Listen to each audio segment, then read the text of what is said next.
One murder every 30.5 minutes. One robbery every 1.7 minutes. One assault every 21.7 minutes. And over 85,000 active missing people. Crime happens anywhere and anytime. Thousands of unsolved cases causing time to stand still for its victims. The crime clock is ticking. The alarm has sounded. It's time for crime time.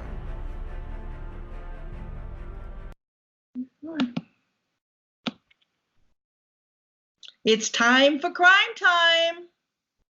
Hello, everybody. It's time. Hello, everyone. Hello. Hi. We have a really different kind of story for you this week. And I ran across it a couple of days ago, and I thought everybody be interesting. It's a really social media alarm has gone off. Woo! For this story. I think everybody will want to hear what's going on. I have a little bit of background with the people involved with this case, and so I'll say a little bit about that too. But I want to I went through it and I tried to get as much fact as I could and cutting out a lot of the emotion. But I'm sure we're going to talk about it anyway to see what everyone else is talking about this case. And who I'm talking about is Andrea. And I'm not sure, is it Knabel, silent K, like Knudsen, or is it Knabel? I think it might be silent K. Okay. I think so. Silent K. Yeah. So Andrea Knabel, she went missing August 13th, 2019 from Louisville, Kentucky. Now, her sister said they were communicating to each other, and then she walked out of the house looking to get a ride, and she went missing. Nobody knows where she's at, and we are getting close. This week will be like a month since she's been missing, and we don't know what's happened to her. But what is interesting is Andrea was actually a member of Missing in America, which is they do searches for people on, got phone call, hang on. They want to talk to me. Let me turn that off. There we go. Missing America goes out and they search for people and they help people that are missing. And they said that Andrea was one of their members, that she had also volunteered to go out and search for people. And now she's missing. And because of that different aspect of it, we have the media picking up this story. And it got the headlines there last week and the week before. Now it's kind of slowing down. Oh, I think what I saw this morning about her Facebook page had been taken down because trolls had been attacking it. So we'll get to that in a few minutes. But Nancy Schaefer, she's the founder of Missing in America, and she let everybody know that Andrea was missing. And she was trying to get everybody out there and say, hey, let's find her. Let's see where she's at. And then we have Tracy Leonard, who's a private investigator. He joined the group. And he said, I think he knows Nancy from the past. And he's also trying to find Andrea. And he's been out there. I think he himself he's gathered up a $1,000 reward for any information on finding her. So everything seems to be going pretty good, pretty straightforward. And then the scuttlebutt starts coming up. There's all kinds of interesting things that everybody on social media is talking about. And one of them is the involvement with this story of Jessica Klein a few years back. Do you remember who Jessica Klein is? A little bit. A young girl. I don't. So she went missing from Utah back in, let me see if I got it written down in my notes here. Yeah, she went missing in Utah back in 1974. She was only like 7 years old, and she just vanished. No one has found her yet, except for several years ago, Nancy Schaefer, Missing in America, said she had found Jessica Klein as a grown woman, and Jessica Klein had reached out to her and said that she knows what happened to Ethan Patz and a couple other missing children. She had saw them, I believe she said she saw them get killed, and she had survived. Wow. All these years. And she was going under the name of Michelle Hooper, and she was claiming to be Jessica Klein. And while the kicker of this whole thing, everybody was excited about this. So they're great, she's been found. Nancy said that she had DNA. Several and answers. answer to these other children that were missing, right? Okay, Right, I'm yeah. sorry, Jerry, go ahead. Right, exactly. So Yeah. Nancy said she has DNA that proves that Michelle is Jessica Klein. But what I thought was kind of different about this is that it seemed like Nancy had the scoop on this, so to speak. She was the only one that really knew about it. She was the one that had the DNA information. And where's the police on this? Why are they not talking? You know, anytime this has happened in the past, the police do the DNA, they get control of the case, and they're the ones that decide when it's going to be announced or how it's going to be announced. But Nancy was in control of the whole situation. So there was a lot of red flags going on. Well, it only took a few days before it came out that there was no official DNA and she was not Jessica Klein. And Nancy went up there and posted and said, no, she's not who I thought she was. And then the social media started to go on her about the DNA, and a lot of that was pushed to the side. She had no real answers for it. Well, this is what I was told. This is what the police told me, which I find a little odd because I don't know why the police would have that information and give it to Nancy. I'm sorry, I don't really see why that would happen that way. It would go to the family then or would kept out of the public eye, depending on how they decided to handle this situation. And then that was about it. That was the end of that. And now we have. Jerry. Go ahead. I'm sorry. That does, that's real interesting because most of the time, they do not release this information to, sometimes it's difficult for the families to get, to protect the case and what's on. It doesn't seem like that usually the authorities, whoever, whether it's the FBI or the police, it doesn't seem like they release this information. They will have a news conference or something where they release the information, what they can. But I'm with you. That seems very, very, very odd. Yeah, it was something to see. Everybody was so excited thinking it was her. Yeah, go ahead. I think Sarah's sorry, go ahead, Sarah. I would say that must be very disappointing when people expected that a person was found and they really weren't. Yeah, for sure. I wonder if there was any admission of it being a hoax or if it was only, though that's what authorities told me, but I kind of don't buy the whole being so certain about the DNA. Mm-hmm. Yeah, for sure. Hey, why wouldn't the FBI? It just seems like usually with the missing children like that, it seems like the FBI would have been called in to handle this. I'm not sure exactly how that works. At some point it seems like the local authorities turn that over to the FBI, and so this is pretty big cases for. And you're talking about three children's cases would have been solved, and the FBI wasn't involved. That just is very odd. That don't make sense. No, it don't make sense. So now we have Andrea, who is also missing, and there's a lot of questioning whether this is a hoax because of Nancy's involvement in it.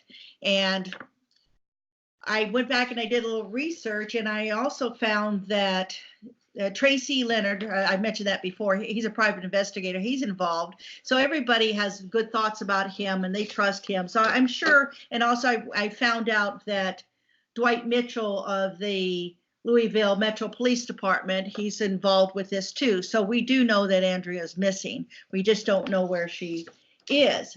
So time just kind of clicks along to figure out what's going on with this. Go ahead. I was curious. I think you mentioned that there was a reward that the private investigator has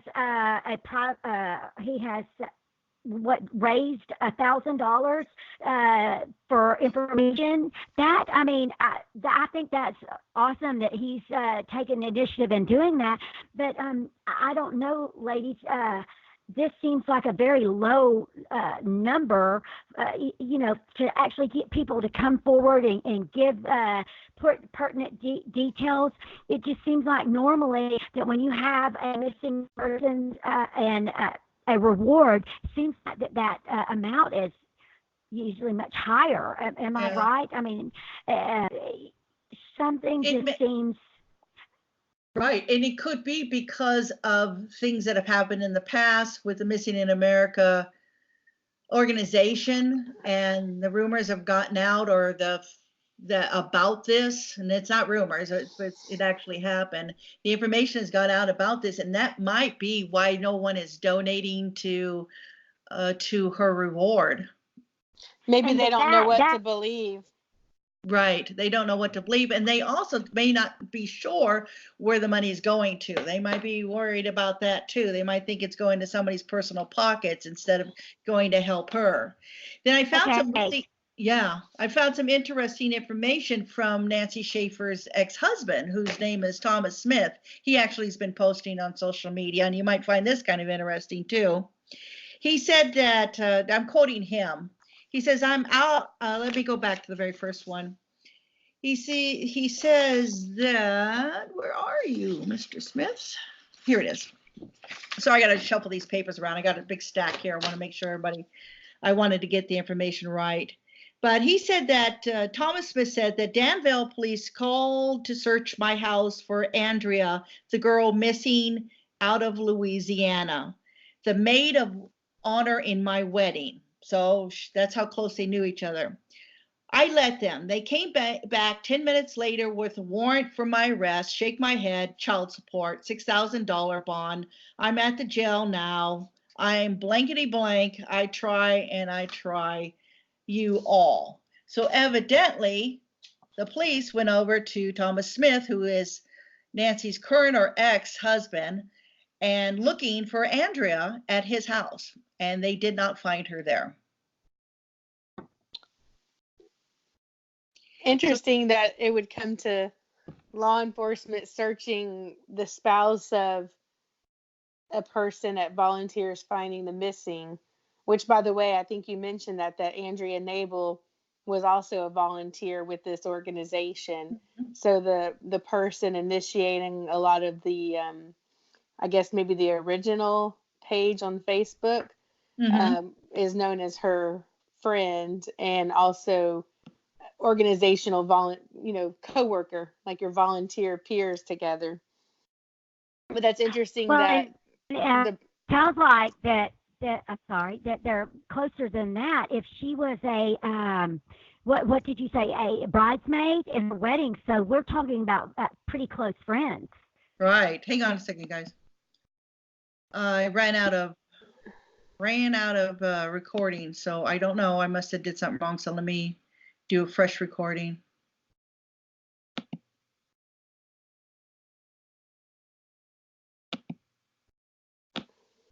Okay, keep on going.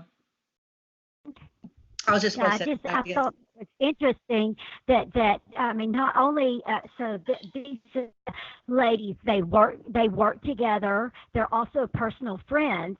They she volunteers for the organization. What did you say? The Missing Persons of America. Missing in America, yeah. Missing in America. Thank you. And that they all were close enough that she would be a bridesmaid in her, wedding. So it seems like these ladies are very close. Yeah, it does. And then Thomas, he followed up later when he got out of jail. He said that I'm out and home. I have so much info, it ain't funny. Folks, they say the Andrea case is a scam. Should be ashamed of themselves. Wow. They should be ashamed of themselves for thinking that it's a scam. I know that Nancy is disliked. She goes about things the wrong way. Her attitude gets in her way constantly. She takes it way too personal when she's spoken about negatively. We've had a rough marriage and shouldn't have put it on Facebook. That was her fault. Also, if you ask me, but info about Andrea missing is going to rock your all's world when it's released. Anyways, I'm that sounds juicy. Yeah, you wonder what in the world it is he has to say and why he just doesn't come right out and say it at this point in time. But it also makes you wonder who called the police and gave them the tip that Andrea was at his house. Why and who Oh, would that's do a good something like point. that? Is it somebody that is maybe angry at him and trying to get him in trouble? Or is it somebody that actually saw her over there? We don't know. By So the way, this you kind mentioned of has taken on. This is taking on kind of a whole new thing here because now, so the police felt that this was definitely worth going and arresting him. Now, what was he arrested for? All right, let me go back. I got to do this part again for the stupid thing didn't record, so I got to redo this one little thing here again, and then we'll start where we're at. And before you So, start, I was going to say one of the things you mentioned was Louisiana, and I wasn't sure if that was on purpose when you were quoting the guy's post. oh, thanks. That wasn't And I didn't know if you had meant to say Louisville. Louisville. But I was Louisville. going to say I didn't get a chance to interject right when you had said it when you were reading Thomas's post. The very first one. Yeah, when you were reading his post and the bridesmaid comment. All right, let me go back and do that one again. I just wanted to catch it because I didn't know if I that was on don't purpose need or that. not. Yeah. I didn't catch it either. Yeah, all right, let me start from there. That's the wrong guy. So there's a post on here from a Thomas Smith, who happens to be Nancy's ex-husband, a current husband. And he says, Danville police came to search my house for Andrea, the girl missing out of Louisville. The maid of honor at my wedding. I let them in. They came back 10 minutes later with warrant for my arrest. Shake my head. Child support, $6,000 bond. I'm at the jail now. I'm blanky blank. I try and try.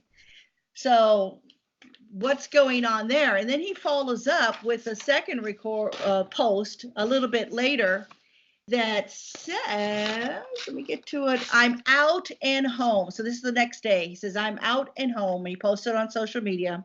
I have so much info, it ain't even funny. Folks that say that Andrea case is a scam should be ashamed of themselves. I know that Nancy is disliked. She goes about things the wrong way. Her attitude gets in her way constantly. She takes it way too personal when she's spoken about negatively.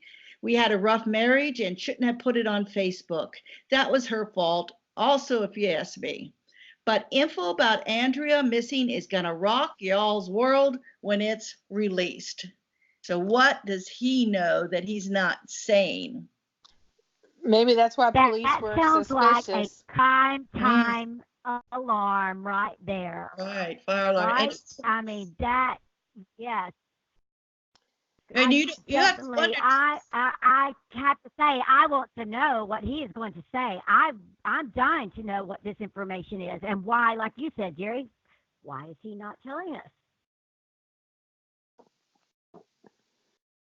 Right, and you have to wonder who called the police. And I'm thinking that maybe somebody called the police and tipped them off and said that Andrea was over at Thomas Smith's house.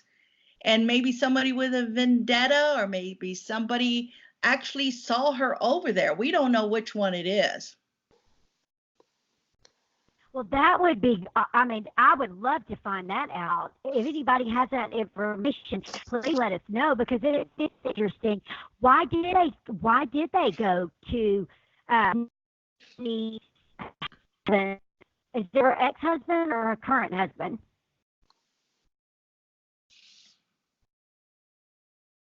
I thought current. Okay, so why would they think Andrea would be there? So I would love to know. I mean, something, yes, made the police, feel like they should go and search. So they thought it was a credible, it was definitely possible, or they wouldn't have went over there. And so that, I would love to know what spawned them to do this, what made them go there. Anybody has that information? Feel free to let us know.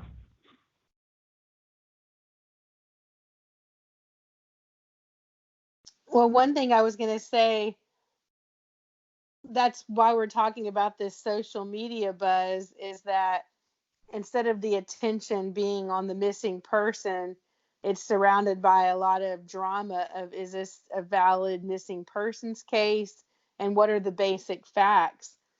I just wanted to cover that Andrea Knabel is missing from Louisville, Kentucky since the early hours of August 13th, 2019. She's described as a white female with light brown hair, 5'7", around 190 pounds, last seen wearing a tank top and white shorts. Some of the basic information that I heard, which I don't know if police have verified, they say that she tried to call for a ride when leaving her sister's house, Erin Knabel. And maybe she had left upset, and there's questions of, well, who gave her a ride? Did she take an Uber or a Lyft? And I think if she did, they already checked out. That's Maybe right. Yeah. maybe she made it, which I'm curious, where was the destination? And anyway, they make a reference to where she was last seen in a park area, or near the Audubon Park area.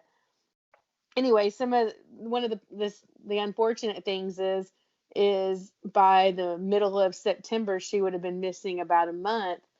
And instead of people having the basics and just simply sharing a flyer and pay attention to sightings, instead it's all the buzz on, who is she being hidden for a publicity stunt with this group to gain more, I don't know, followers, or gain, I don't know if it was, well, I don't know if it was the same gentleman that we were talking about, but yes, yeah, publicity. But there was also someone who makes music, and someone said, "Oh, is the rap going to be about the case? Is that to help music sales?" Yeah. And so there's a bunch of, I heard a video where the gentleman that was a private investigator, and that sounded legit and like a normal, true missing persons case that's open with the local police and a true private investigator. So you see some serious, valid, basic facts, but at the same time, why does it take 3 weeks for people to go, what are the true basic facts? There's even criticism about which pictures have been put out there. Like, those aren't the most current, or that's a strange photo of someone making a silly face, or why is that photo considered one of the best photos when it's all fuzzy and hard to see, out of focus? So there's criticism left and right.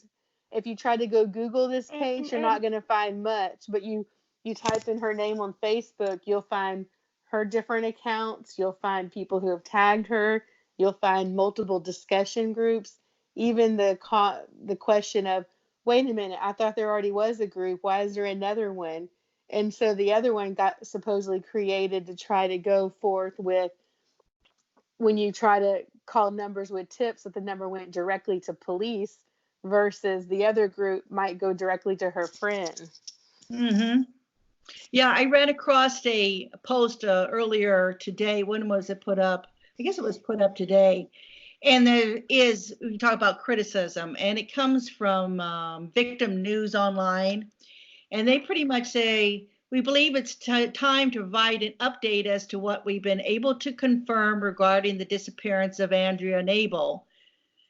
As of today, Andrea still has not been located, but there have reportedly been sightings in the Louisville area. Missing in America is dismissing these sightings. Missing America pages and those of their team members were not shut down because of nasty trolls. They were shut down because the people lying in this investigation were busted. You will recall from past hoaxes perpetrated by Missing America that they shut down their pages when things get heated. Much needed national publicity was utilized and used up on a person who most likely disappeared willingly. So they feel that the girl has disappeared on purpose. Where her family might beg to differ, but they said, why would she leave her 2 sons behind? And she's a 37-year-old woman. Last post I saw her status showed her as single on social media. There was, if this is valid as a fact, there was some comment that she had recently lost her job, and that there had also been some sort of car accident. So she had fallen on some rougher times with just events in her life making life even harder than it already is. Yeah. And I believe that this here is saying they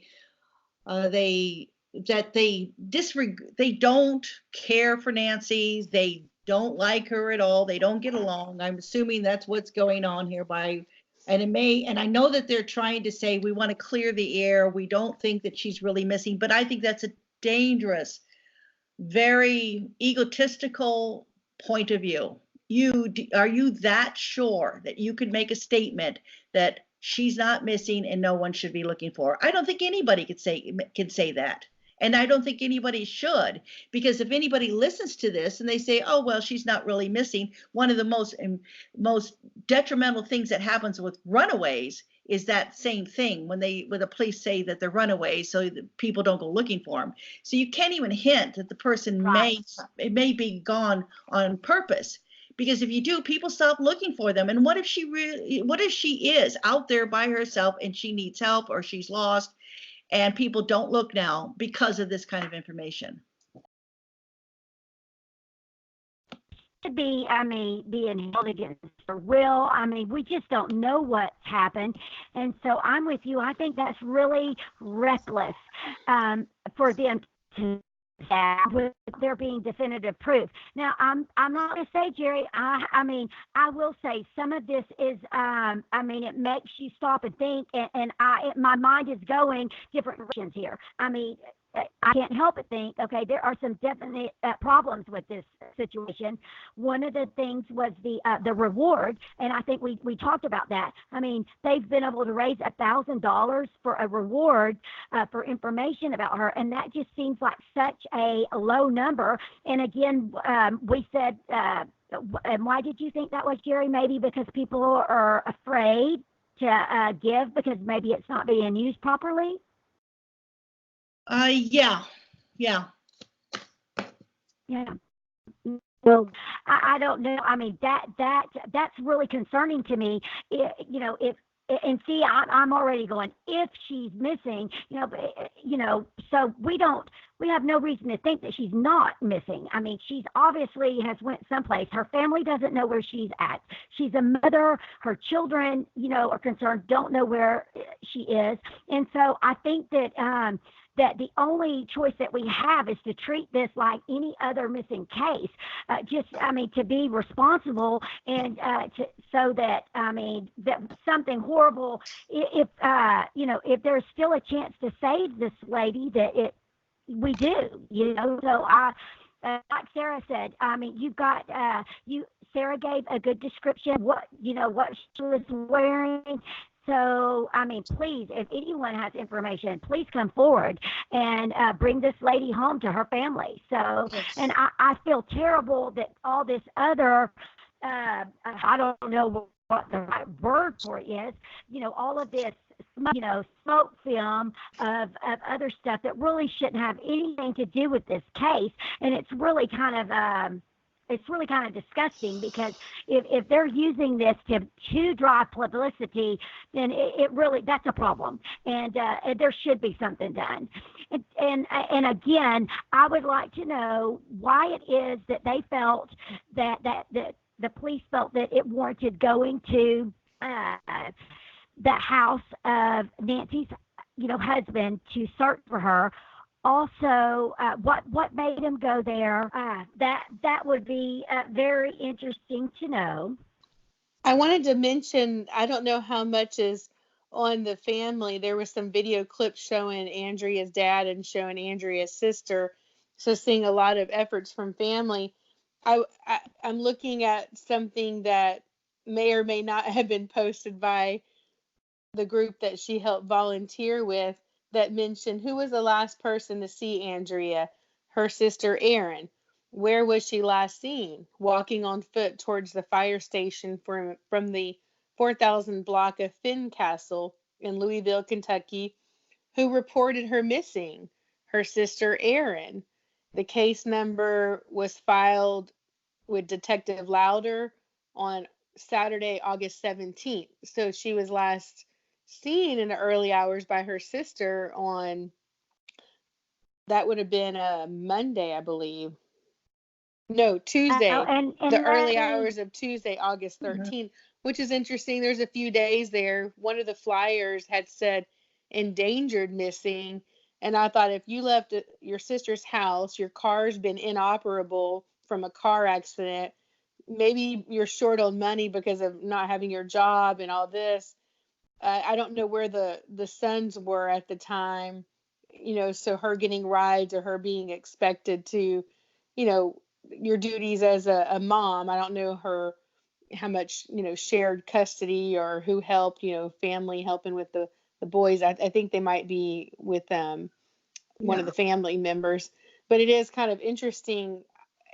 Beautiful 37-year-old woman, you don't need to be walking out in the street at 1 in the morning, even on a weeknight, even if you know that neighborhood. To me, it's concerning not having some basic facts like someone witnessing her get a ride and know that she was safely, as much as you can be safe for taking a Uber or a Lyft, that you got to your destination. I don't know that there's been any confirmation of where was she going from there and did she make well, it.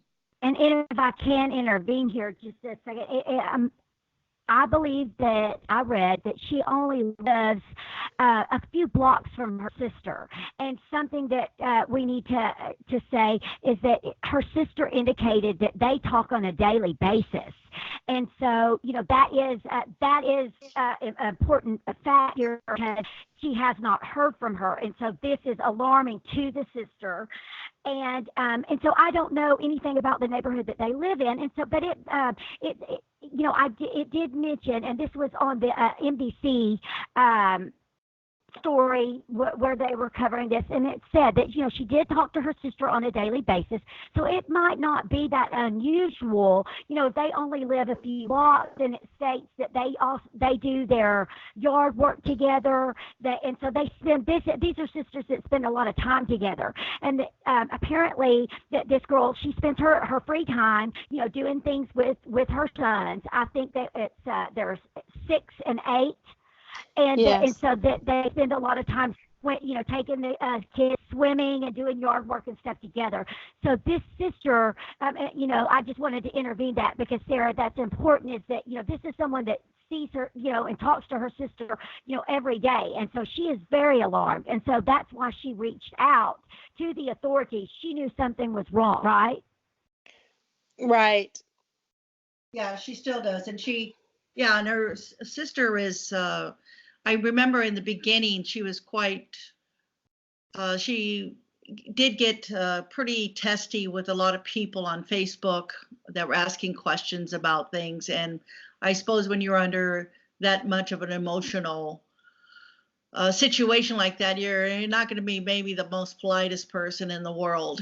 And she was relying a lot on Nancy to help her search for, and I guess they were probably good friends too. But I don't know too much what's going on, or I haven't seen too much from Erin recently. She didn't have a vehicle because she was involved in a hit and run accident earlier on in the year, and so it had totaled her car. I don't have any more information on that, but that's why she didn't have access to her own vehicle, and so that I remembered that from the NBC story.